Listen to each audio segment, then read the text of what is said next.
Bismillahirrahmanirrahim. Sebelum kita lanjut, jangan lupa subscribe, like, komen, dan share. Terima kasih. Jazakumullah. Kalau seseorang berpandangan bahwa the longer ending of Mark bukan merupakan bagian original dari Injil Markus, maka seketika tantangan itu menjadi tidak sah. Bismillahirrahmanirrahim. Assalamualaikum warahmatullahi wabarakatuh. Sahabat kabar Islam, saudaraku ikhwan fillah dimanapun anda berada, semoga tetap dalam lindungan Allah Subhanahu wa ta'ala. Allah jaga iman Islam kita hingga ajal tiba, harapan wafat dalam keadaan husnul khatimah. Amin ya Allah rabbal alamin. Sahabat saudaraku ikhwan fillah, jangan lupa dukung terus dakwah channel kabar Islam dan juga channel Islam yang lainnya. Semoga bermanfaat untuk semua, menjadi benteng akidah umat muslim. Kami haturkan jazakumullah khairan katsira wa ahsan jaza kepada kalian semua yang telah mendukung dakwah channel kabar Islam, juga channel Islam yang channel Islam yang lainnya. Nah, baik sahabat ikhwan fillah, dan kesempatan kali ini kita menyimak sebuah video dari seorang Deki Ngadas ya, ngedat. Ya, mana dalam kesempatan ini si abang ini menyebutkan bahwa ayat yang terdapat dalam Markus itu merupakan ayat yang palsu, yang tidak original. Oh no. Tapi sahabat ikhwan fillah, ini sungguh-sungguh menggelitik ya kalau didengar-dengarkan dengan adanya cocok logi dari seorang Bang Deki ini. Nah, sahabat ikhwan fillah, sebelum kita melanjutkan, mari kita simak apa yang disampaikan oleh abang ini ya tentang ayatnya itu. Ternyata yang mereka pakai itu merupakan ayat palsu. Kok bisa ya? Mari kita dengarkan, silakan. Jadi tidak sah. Mungkin banyak pakar studi kritik teks perjanjian baru yang percaya bahwa the longer ending of Mark ayat 9 sampai ayat 20 itu bukan merupakan bagian original dari naskah asli Injil Markus. Membaca ya sahabat ikhwan fillah, itu sebuah pandangan dari seorang abang Deki ini ya, yang menyebutkan bahwa ayat Injil yang terdapat dalam Markus itu merupakan ayat yang tidak asli atau palsu. Ini si abang ini menanggapi tentang adanya tantangan dari pihak muslim untuk meminum racun ya kepada orang Kristen, sebagaimana yang telah ada videonya kalau bisa dilihat ya di sini. Nah, sahabat ikhwan fillah, dengan cocok logi si abang ini menyebutkan bahwa ayat dalam Markus itu adalah ayat palsu. Pandangan saya sendiri, kok bisa ya yang notabene disebut kitab suci tetapi kok tidak asli ya teks, atau ayat-ayatnya itu sudah dirombak kali ya. Nah, sahabat ikhwan fillah, bagaimana sih selanjutnya dari seorang abang ini menyebutkan bahwa tentang ayat Markus itu palsu atau tidak orisinal.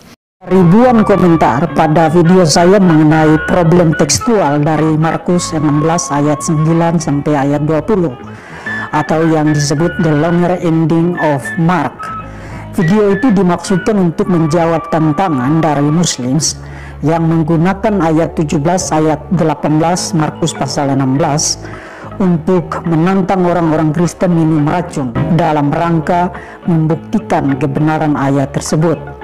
Nah, salah satu premis saya di dalam video itu adalah bahwa tantangan itu tidak sah karena didasarkan atas dasar sebuah teks yang sangat bermasalah secara tekstual. Bahkan pandangan mayoritas pakar studi kritik teks perjanjian baru adalah bahwa Markus pasal 16 ayat 9 sampai ayat 20 bukan merupakan bagian original dari naskah asli Injil Markus. Artinya kalau seseorang berpandangan bahwa the longer ending of Mark bukan merupakan bagian original dari Injil Markus, maka seketika tantangan itu menjadi tidak. Semakin banyak pakar studi kritik teks perjanjian baru yang percaya bahwa the longer ending of Mark ayat 9 sampai ayat 20 itu bukan merupakan bagian original dari naskah asli Injil Markus. Jadi premis saya yang pertama di dalam video tersebut bahwa tantangan itu invalid berdasarkan problem tekstual dari the longer ending of Mark tetap merupakan premis yang stand. Dan ya, tantangan untuk minum racun kepada orang-orang Kristen berdasarkan ayat 17 ayat 18 Markus pasal 16 merupakan tantangan yang tidak sah dan memperlihatkan ignoransi ketidaktahuan Muslim terhadap perkembangan terkini dari studi kritik teks Perjanjian Baru. Dan memang Muslim terkenal sebagai kaum yang paling terakhir paham. Iya sahabat saudaraku ya kawan fillah, sudah jelas kan abang ini menyebutkan bahwa ayat Markus itu 17, 16, 17, 18 yaitu disebutkan palsu karena melihat adanya tantangan dari Muslim untuk meminum racun kepada orang Kristen ya. Itu orang Kristen tidak berani, padahal itu sebuah keyakinan yang nyata. Apabila kita yakin maka akan selamat, tetapi ya berbeda keyakinan itulah. Nah, sahabat ikhwan fillah, dalam pandangan kita selaku orang-orang Islam ini ya, pandangan kita selaku orang Islam yang wajib diimani bahwa tidak ada lagi kitab yang suci itu kecuali Al-Quranul Karim, dan mereka menganggap bahwa Alkitab mereka itu adalah kitab yang suci. Ini sebenarnya menjadi senjata makan Tuhan mungkin ya bagi si abang ini. Kok bisa memakai kitab suci tetapi yang sudah tidak asli lagi itu ya, isinya ada yang tidak orisinal, berarti yang palsu. Mungkin itu. Ini apakah akalnya sudah tertutup atau bagaimana? Andaikan kalau emang kitab itu sudah tidak asli, seharusnya jangan dipakai lagi. Nah, kembali kita samakan dengan kita. Sebagaimana keyakinan kita bahwa kitab yang asli, kitab yang murni, kitab yang dari Allah Subhanahu wa taala sekarang ada, itu hanya Al-Qur'anul Karim menjadi pedoman hidup kita. Nah, sahabat ikhwan, tapi sayangnya ini si abang ini tidak terima dengan tantangan itu dan melayangkan bahwa Alkitabnya itu adalah palsu.